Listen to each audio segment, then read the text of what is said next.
Halo, ketemu lagi dengan saya. Dalam pertemuan kali ini kita akan membahas bagaimana caranya kita memeriksa isi media setelah kita memperoleh banyak masukan informasi yang kita peroleh dari media tersebut ya. Ya, ini bagian dari apa yang disebut dengan kerja verifikasi atau memeriksa informasi yang kita peroleh gitu ya. Baik, kita tahu sekarang ini kita nggak mungkin nggak terpapar banyak informasi. Kalau saya zaman dulu amat sedikit terpapar informasi karena media itu harus saya hampiri. Ya, misalnya kalau ingin dapat informasi dari lembar-lembar kertas koran, ya saya harus datang ke loper gitu ya, atau saya harus menghampiri media itu, kemudian saya baca halaman per halaman. Radionya harus saya datangi, saya on off gitu, televisi juga begitu, meskipun kemudian ada remote ya. Nah, kalau sekarang media itu ada dalam saku celana atau saku baju atau di tas dan ngikutin kita kemana-mana kan? Ya enggak? Ya, bahkan dalam genggaman kita terus menerus. Ada yang bahkan ekstrim sekali ya, membawa gadgetnya itu, alatnya itu sampai ke dalam kamar mandi. Itu mesti hati-hati itu ya. Nah, karena nggak bisa lepas kesannya gitu media tersebut. Nah, setiap saat itu isinya kita lihat, kita tengok, entah itu karena ada notifikasi yang berbunyi atau apalah gitu ya, entah karena kita tangannya gatel atau entah kenapa, mungkin ada yang kecanduan juga ya kan, ada gangguan kepribadian yang saya sebut sebagai fear of missing out atau FOMO gitu ya. Jadi orang itu nggak mau ketinggalan informasi sehingga si gadget itu selalu dia sentuh gitu setiap setengah jam. Dan dari hasil riset juga disebutkan kita itu mengakses genggaman gadget di genggaman kita bisa sampai 8 jam sehari di Indonesia loh. Jadi itu data riset tahun 2022 ya. Kita nggak tahu tahun 2023 itu apakah terus meningkat karena trennya memang kita makin lama menghabiskan waktu bersama si gadget itu. Ya entah itu tab, iPad atau handphone atau smartphone gitu. Dan apa yang diakses adalah media sosial. Paling banyak adalah WA. Setelah itu baru ada Facebook, ada Instagram, ada TikTok yang terus melaju ya, para penggemarnya, ada YouTube dan seterusnya. Kita sudah mengalami apa yang disebut dengan screen overtime ya. Jadi kita terlalu banyak melihat menatap screen. Jadi kecenderungan gangguan fisik juga sudah ada ya, gangguan tulang leher gitu ya di sini. Banyak yang sudah mulai mengalami itu karena kita terlalu lama menunduk. Ini yang berbahaya. Nah, ini udah pernah lihat nggak ya gambar ini? Kalian pernah perhatikan nggak gambar ini? Ini gambar yang eh, mungkin kalau para pengamat luar angkasa atau kalian sering sekali menikmati tayangan-tayangan tentang perjalanan manusia ke luar angkasa ya. Gambar ini pernah kita lihat ya, yaitu gambar orang yang pertama kali menjejakkan kaki di bulan. Ada fotonya gitu, ada bahkan ada videonya kan ya. Nah, sampai saat ini itu makin tinggi tuh kontroversinya karena katanya jangan-jangan itu cuma rekayasa. Nah, yang ini yang beberapa orang bilang sebut sebagai simulacra atau dalam bahasa aslinya simulacrum gitu ya, dalam bukunya Jean Baudrillard itu tentang realitas media. Jadi kadang-kadang kita tuh dibuat seolah-olah memang itu terjadi padahal semuanya adalah rekayasa yang belum, ya memang tidak ada sebelumnya, bahkan nggak pernah ada gitu ya. Eh, Orang bahkan sampai meneliti ke sini. Coba perhatikan ya yang ini nih. Kalau kita mengambil gambar orang ini, maka seharusnya bayangan kita sebagai pemotretnya ada di depan bayangan si kaca helm orang ini kan ya. Oke, sebutlah kita agak jauh sebelah situ ya. Lalu itu bayangan hitam itu bayangan siapa kalau gitu? Ya enggak. Kalau itu adalah bayangan orang yang kita potret, kenapa bayangannya bisa panjang sekali? Sementara bayangan kita yang lagi motret itu pendek juga. Ya, coba deh lihat. Jadi ada semacam keanehan ya di sini, keanehan fotografis. Saya tidak tahu karena mungkin zaman dulu nggak ada Photoshop ya, atau orangnya nggak terlalu teliti, atau memang itulah kejadiannya di luar angkasa sana sehingga cahaya itu bayangannya nggak menentu gitu. Ya nggak tahu juga ya. Saya nggak tahu karena belum pernah ke bulan ya, saya nggak tahu. Jadi beberapa orang terus mempertanyakan orisinalitas dari gambar-gambar orang yang menjejakkan pertama kali kakinya di bulan itu ya, karena ini bagian dari perang dingin zaman dulu ya. Rusia selalu mengatakan dialah yang pertama kali mengirim orang ke angkasa, meskipun bukan negara yang bangsa yang pertama memulangkannya dengan selamat ya, karena yang namanya Yuri Gagarin itu kan sudah terbang ke angkasa, dia nggak bisa pulang karena memang tidak disiapkan untuk pulang ya. Lalu kemana jasadnya sekarang nggak tahu juga ya. Sementara Amerika beberapa kali ada yang salah ya, gagal pulang karena mencoba pulang sampai di bumi terbakar ya, atau meledak dan seterusnya, sampai pada akhirnya dia bisa membuat pesawat ruang angkasa ulang-alik yang mendarat seperti pesawat biasa aja gitu ya. Ya tapi itulah manusia ya, membangun pengetahuannya dengan kegagalan percobaan sampai ditemukan pemecahan masalahnya. Balik lagi ke urusan ini, saya nggak tahu, saya serahkan pada kalian sendiri, silahkan cari tahu aja lah. Sebetulnya kita tuh benar-benar sudah menjejakkan kakinya di bulan. Penting nggak sih klaim itu bahwa manusia menjejakkan kakinya di bulan? Ada yang tahu tanggal 2 April ini kenapa saya mention? Ada yang ulang tahun tanggal 2 April? Bukan ya, saya nggak mengatakan bahwa ini ulang tahun kamu atau ulang tahun saya atau ulang tahun orang-orang tertentu, bukan. Ini adalah hari peringatan tertentu, atau enggak hari peringatan apa? Ya, hari Fakta Internasional ya, diinisiasi oleh Jaringan Pemeriksa Fakta Internasional dan bermitra dengan banyak sekali organisasi pemeriksa fakta di seluruh dunia dengan tujuan mengingatkan pentingnya membangun ekosistem informasi yang sehat. Nah, bayangkan coba, informasi yang sehat berarti ada informasi yang sakit. Ya, apa itu informasi yang sehat, apa itu informasi yang sakit? Nah, kita akan coba bahas untuk kemudian bagaimana kita memeriksanya, ya, mana yang sehat, mana yang sakit, mana yang bisa kita kunyah, ya, kita digest, mana yang kita buang, ya, kita nyahkan atau kita tolak, jangan kita konsumsi. Nah, kegiatan dari peringatan Hari Fakta Internasional itu adalah memberantas hoax dan memerangi misinformasi dan disinformasi. Apa itu hoax atau hoax? Lalu apa itu misinformasi dan disinformasi? Apa itu bedanya masing-masing? Nanti kita pelajari lagi. Kemudian yang sudah pasti adalah dampak hoax atau hoax. Itu udah banyak risetnya. Yang jelas setiap informasi sudah pasti mempengaruhi opini ya. Ya, misalnya opini negatif, opini positif, dan netral ya. Itu namanya feedback kan, opini itu adalah feedback dari komunikasi ya. Menciptakan ketakutan ya, karena terlalu banyak lihat media sosial yang isinya mengerikan, orang jadi makin takut.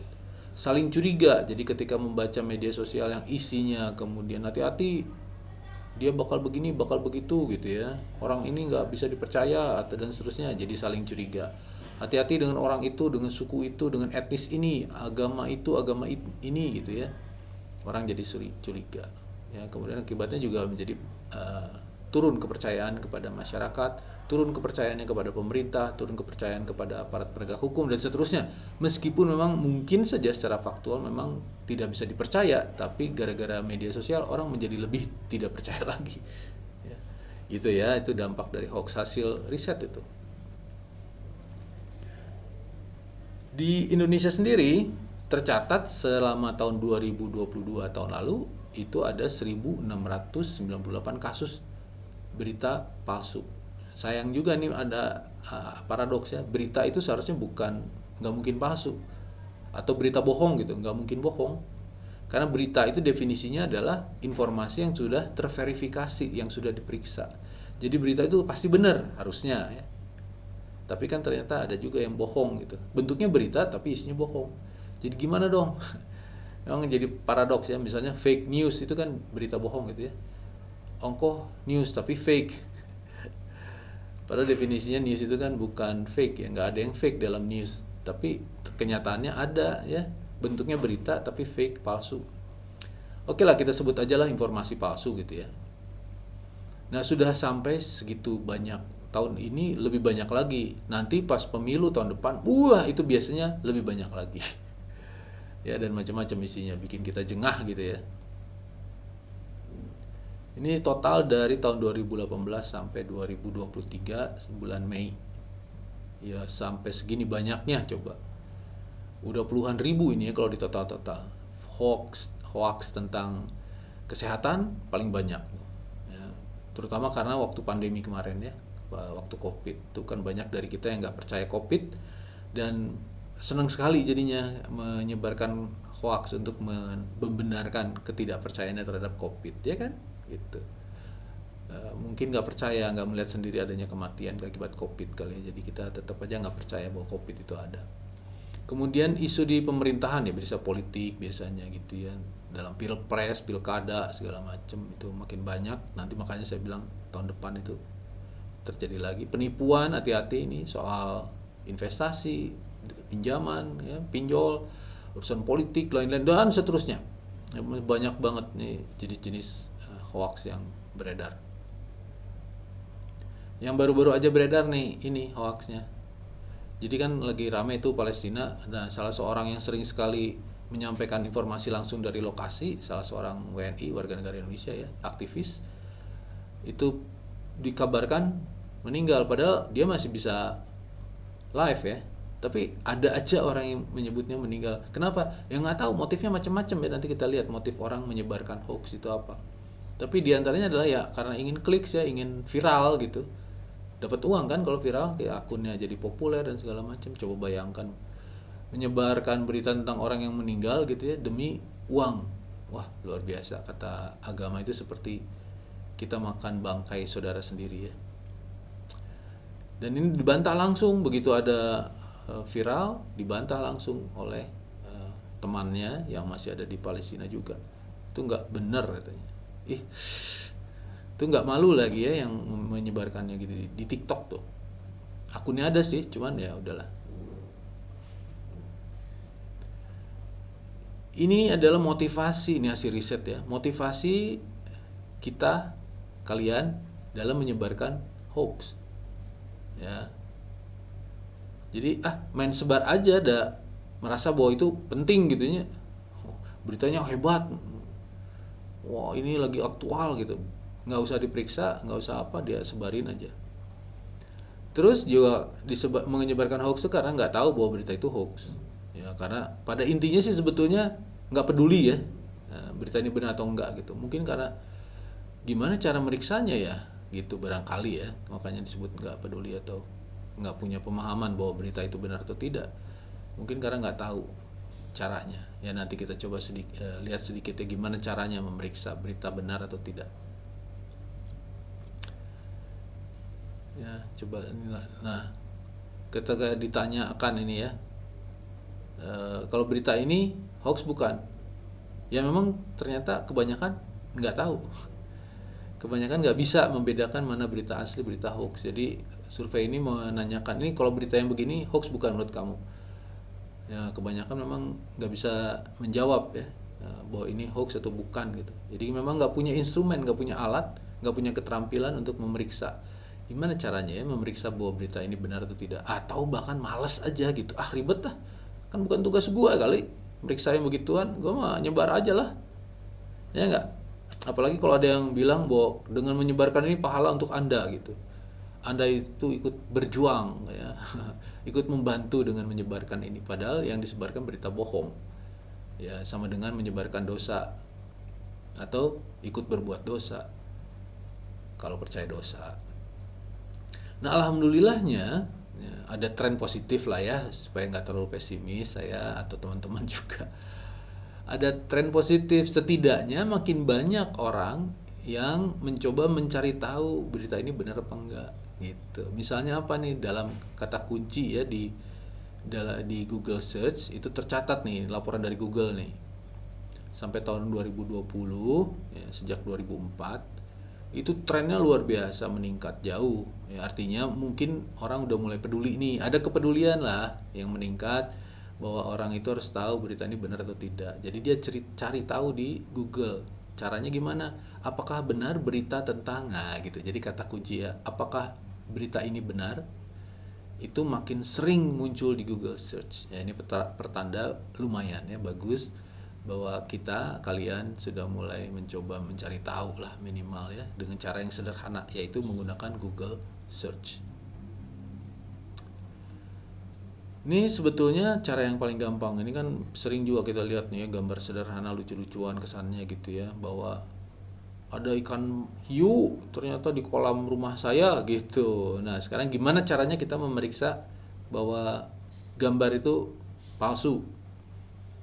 Google menawarkan pakailah Google Image atau Google Reverse Image. Caranya bisa langsung diklik gambarnya, lalu kemudian ada search for web ya. Pilihannya begitu, bisa dipraktekin, boleh silakan. Nanti kalau ada foto di mana aja, di WhatsApp atau di TikTok atau apa gitu ya, fotonya dulu kan kesannya ribet harus download segala macam. Sekarang katanya sudah terintegrasi ya. Jadi ketika kita klik kanan, maka keluar menu search, atau boleh aja ya misalnya download dulu. Yang paling gampang memang download ya, biar aman ya. Lalu ingat-ingat di mana tuh foto tadi di download. Lalu dari gambar tadi langsung yang di-download itu diklik kanan, keluar menu search. Ya, kalau di Windows udah terintegrasi ya, tinggal search image gitu kan. Nanti akan keluar yang gambar yang mirip-mirip tuh. Nah, nanti kelihatan dari gambar-gambar yang mirip itu kita bisa duga-duga tuh. Kayaknya nih hiu yang mirip tuh yang ini nih ya. Ya kan? Lalu kemudian kita banding-bandingin aja. Gitu caranya, kayaknya ini mirip banget nih. Oh, ini hasil settingan. Apalagi jangan lupa ya, HP kalian juga sekarang udah canggih kan. Kalian sendiri kan sadar ketika bikin foto ya, kalian potret, ada fitur macam-macam kan di kamera tuh, fitur apa, beautify misalnya. Ya enggak? Itu wajah kalian tuh jadi kurus kering atau apa gitu. Bisa diatur kan? Ya, hati-hati. Kalian sendiri kan suka menipu diri sendiri kan? Belum lagi yang bisa bikin poster, bikin edit, cut out atau apalah, ngedit video, ngedit foto, itu kan kalian bisa lakukan di HP sekarang. Jadi mudah sekali gambar-gambar itu digabung-gabung untuk membuat hoax gitu ya. Ini yang lucu-lucuan misalnya ini ya, misalnya ada Bigfoot ke Eiffel. Nah, Google juga menawarkan salah satu cara, misalnya dengan Google Street View. Jadi misalnya kalau ada gambar yang dikatakan bahwa macet di mana, di Bojong Soang gitu ya, mau macet di Cikesik gitu ya, diklik aja ya, kata Google ya, selama mobil Google-nya sudah sampai ke gang itu, gambar apapun bisa diketahui benar apa enggak, jalannya di mana gitu, kotanya benar apa enggak gitu ya, daerahnya di mana gitu, bisa dicek. Karena Google katanya sih juga mempersering ya update gambar Google Maps. Jadi pada dasarnya Google Street View itu adalah aplikasi 3 dimensi dari basis Google Maps. Jadi ketika kita klik gambar, lalu mereka akan masuk ke Google Maps dulu untuk membangunkan aplikasi Street View. Ya, gitu. Nanti mereka si aplikasi ini akan memeriksa gambar tadi, kira-kira di mana, dia akan tawarkan, mungkinkah di sini gitu. Nah, lalu kita kan majuin, mundurin, lihat kiri, lihat kanan, bisa ya kalau pakai Google Street View kan. Ya, kameranya seperti seolah-olah bisa kita gerak-gerakin kan, ke kiri, ke kanan gitu. Ada nggak sih bangunan-bangunan atau ciri-ciri dari gambar tersebut yang kita temukan? Oh, ternyata itu bukan Eiffel. Ya kan, kita bisa lihat tadi gambar gorila tadi, ada menara yang katanya di Eiffel Tower. Pas kita klik Eiffel, kayaknya nggak mirip-mirip ya. Hanya betul menaranya mirip seperti Eiffel, tapi Eiffel Tower kan nggak gitu ujungnya. Nah, ya kan, dari situ ketahuan, oh ini bukan Eiffel Tower. Pertama, Eiffel Towernya nggak benar, maka informasinya patut diragukan. Apakah ada betul Google lagi Bigfoot? Ya kita nggak tahu ya, karena Bigfoot kan hewan yang masih juga misterius ya, belum ada yang lihat beneran. Jadi pertama lokasinya udah salah ya, bukan di Eiffel Tower atau menara Eiffel, bukan juga ada Bigfoot di sana. Jadi berita ini patut diragukan. Salah atau benar ya belum tentu, masih harus ada pemeriksaan lebih lanjut. Tapi yang jelas lokasinya sudah salah, jadi wajib diragukan. Itu cara salah satu meriksanya ya. Paling gampang adalah gunakan fitur di aplikasi yang udah ada sekarang, Google Reverse Image atau Google Image ya. Karena sekarang Google Lens itu kan sudah terintegrasi di browser Google kan. Di HP juga gitu ada logo Google Lens kan. Iya, tinggal klik aja. Pakailah, nggak terlalu, pakai jempol doang, berapa detik kok. Nah, apa itu hoax atau hoax ya? Ada dua pemahaman kita. Nah, yang penting adalah tidak seluruh informasi itu bisa disebut hoax ya. Setelah kita periksa, baru kita sebut hoax kalau memang terbukti palsu. Ya, ada banyak kategorinya. Ya, yang pertama itu dilihat dari jenis konten yang dibuat dan dibagikan. Yang kedua, motivasi pembuatan dan penyebarannya. Yang ketiga, cara penyebarannya. Jadi, kita menyebut hoax atau hoax itu dengan 3 indikator. Ya, ada jenis konten yang dibuat dan dibagikan, kedua, motivasinya apa, dan cara menyebarkannya. Nah, untuk Indonesia kadang-kadang yang kita gunakan adalah definisi awam aja lah. Ya enggak, yaitu yang paling gampang dipahami masyarakat, yaitu apa? Ya berita hoax atau berita benar gitu aja. Berita bohong, berita benar gitu ya. Itu. Sebetulnya kalau kita mau serius ngomonginnya ada 7 jenis ya. Berita palsu, bukan hoax ya, berita palsu. Jadi ada yang buat lucu-lucuan, parodi. Ya, ada yang buat komedi, misalnya seolah-olah orang lagi tabrakan gitu, prank-prankan gitu, itu kan termasuk hoax sebetulnya, padahal itu prank. Yaitu yang disebut dengan satire atau parodi. Kemudian konten yang menyesatkan, yaitu penggunaan informasi yang sesat untuk membongkar seluruh isu ya, untuk membingkai seluruh isu. Kemudian juga ada konten tiruan.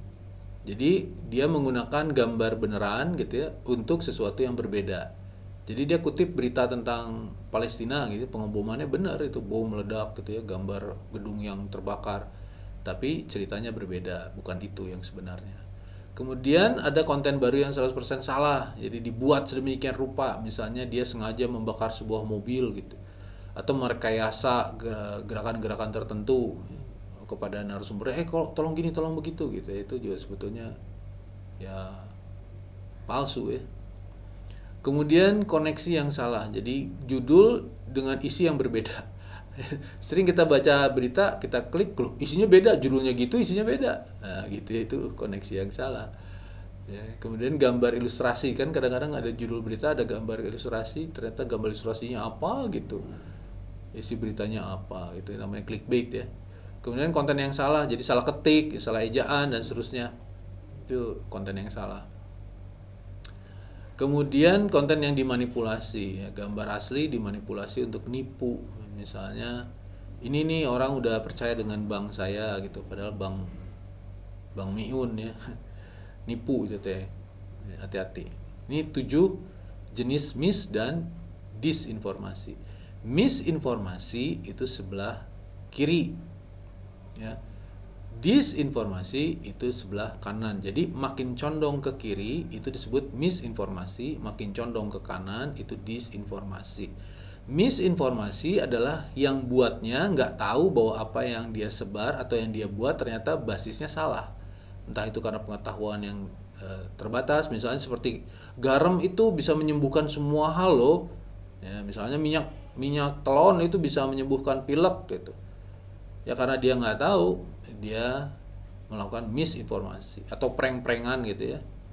Itu karena lucu-lucuan, itu misinformasi. Kalau disinformasi adalah sengaja memang dia tahu bahwa itu salah dan dibuat untuk merugikan orang lain, untuk menipu. Ya itu namanya disinformasi.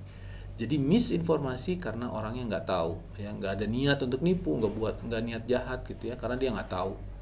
Dan kalau disinformasi dia tahu karena niatnya memang begitu, memang bikin berita bohong untuk tujuan-tujuan jahat.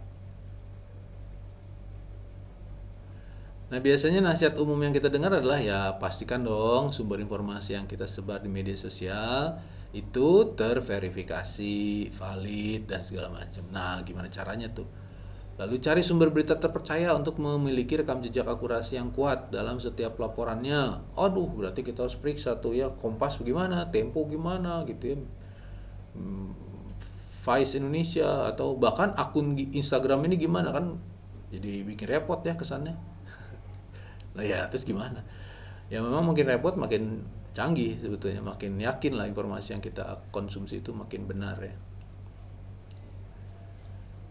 Ini dua tagline yang paling sering kita dengar ya kalau dinasehati agar kita nggak gampang menyebar informasi. Yang pertama, think before sharing. Pikir dong sebelum kita sebarkan.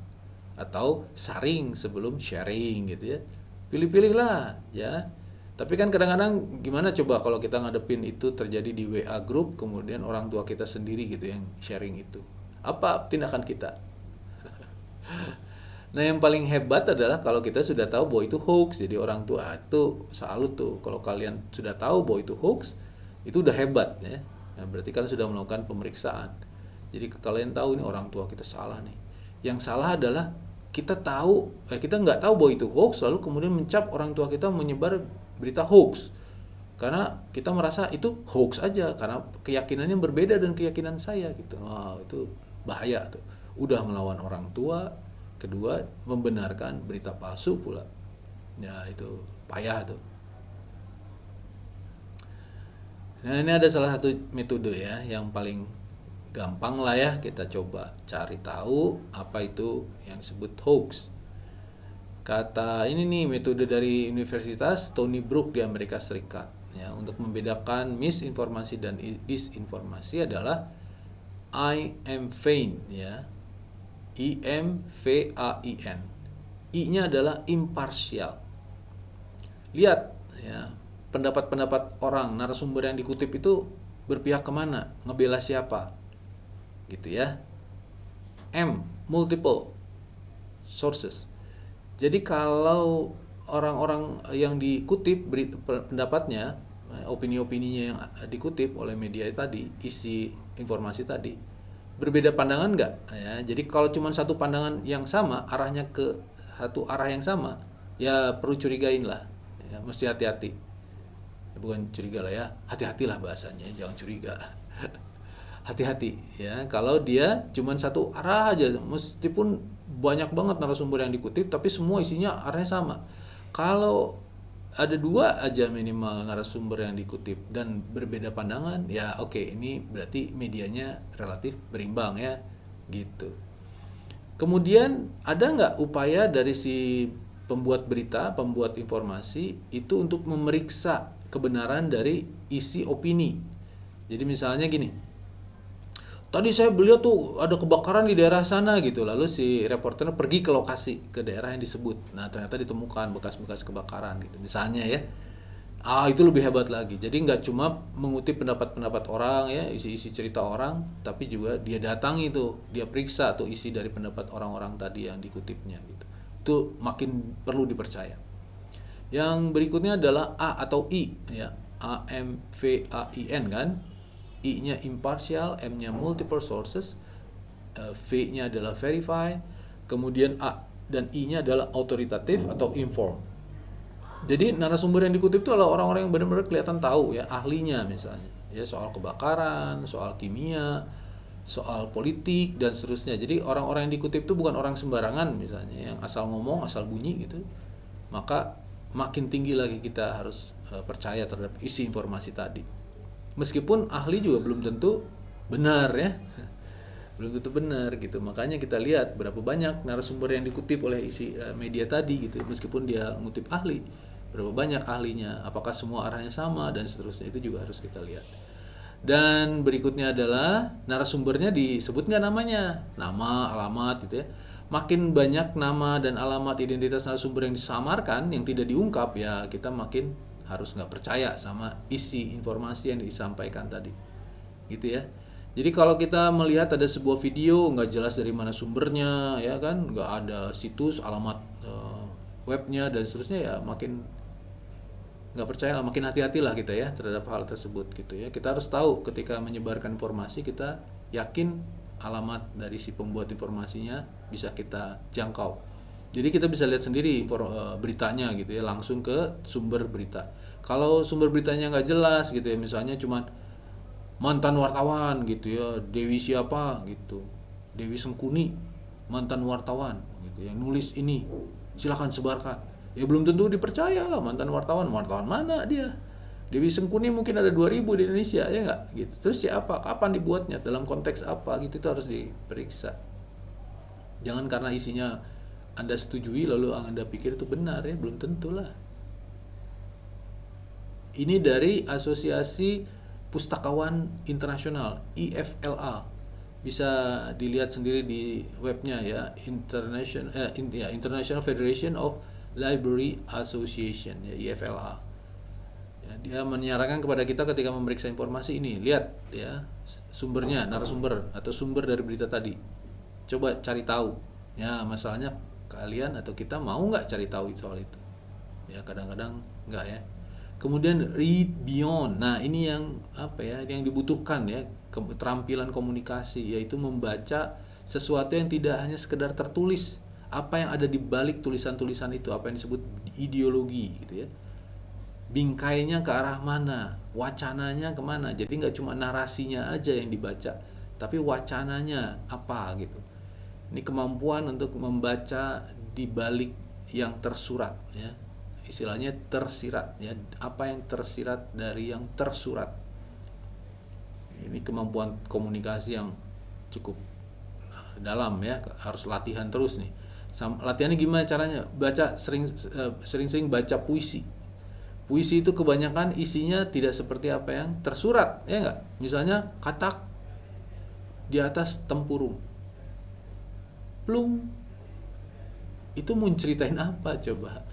Ya, kemampuan untuk read beyond tadi memang dilatih biasanya di itu ya, puisi, membaca puisi. Kemudian cek siapa yang nulis, editor, wartawan, jurnalis, ya kan, kantor beritanya gitu ya. Pemilik akunnya siapa gitu. Kemudian dari scrolling ya, bio-nya, ceklah itu. Kemudian ada nggak narasumber pendukung yang dipakai dalam informasi tadi? Wah, banyak ya. Lalu lihat ya, kesesuaian data atau tanggal ketika informasi tadi disebarkan ya, dan Anda terima. Berikutnya, apakah ini prank gitu ya? Jangan-jangan prank gitu ya, jokes ya. Canda-canda, bercanda. Tapi ini bercanda. Itu juga kan kita harus bisa lihat ya, jangan-jangan ini palsu nih. Ya, untuk lucu-lucuan gitu. Juga periksa diri sendiri. Nah, ini memang keterampilan komunikasi berikutnya, yaitu memeriksa diri sendiri apakah pengaruh kepercayaan saya, ya, kepercayaan pribadi saya, ideologi saya sendiri itu juga menyebabkan saya percaya atau tidak percaya pada informasi yang diterima. Karena kadang-kadang kepercayaan diri sendiri tadi ya, kepercayaan yang dianut itu menyebabkan kita memilih-milih informasi yang kita terima. Itu selective retention dalam teori psikologi komunikasi ya.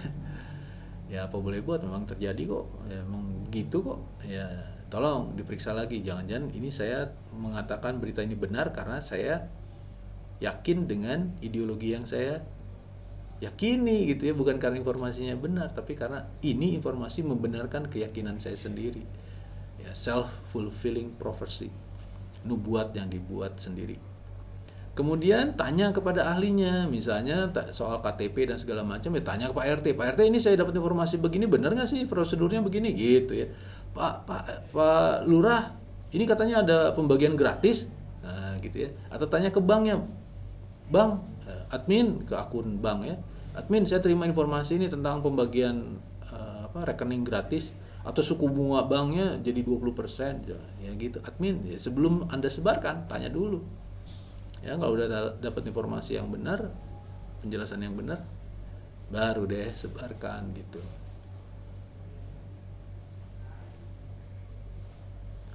Nah, beberapa cara lain adalah datang aja ke situs-situs cek fakta. Nah, di Indonesia itu udah banyak ya situs-situs cek fakta. Banyak portal berita yang menyediakan khusus untuk membongkar berita-berita palsu, ya, informasi palsu. Kalau Kominfo juga rajin tuh, web Kominfo. Ya, polisi juga kadang-kadang rajin tuh kasih label hoax, Meskipun kadang-kadang berita benar kasih label hoax oleh polisi ya, entah karena apa. Memang agak mengecewakan ya kinerja polisi dalam memberi cap hoax ini. Nah, Kominfo itu juga kadang-kadang salah, karena itu sekarang Kominfo rajin tuh mengutip Mavindo, situs Mavindo, atau beberapa situs media berita yang memiliki tim pengecek fakta, pemeriksa fakta yang kuat ya, misalnya Tempo. Ya, tempo.co itu punya laman khusus tentang ini. Nah, lalu ada meternya tuh, meter informasi palsu, ada sesat, ada salah, ya kan, gitu dan seterusnya. Yang ini misalnya sesat, definisinya apa tuh, gitu. Jadi menyesatkan. Air garam bisa sembuhkan berbagai penyakit. Lalu Tempo lah memeriksanya dengan cara datang ke ahli-ahli, ya. Kalau memang garam itu bisa mengobati penyakit apa?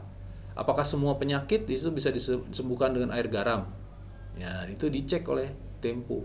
Kalau misalnya ada senyawa tertentu di sebuah zat tertentu, itu dicoba oleh ahli kimia di Tempo gitu.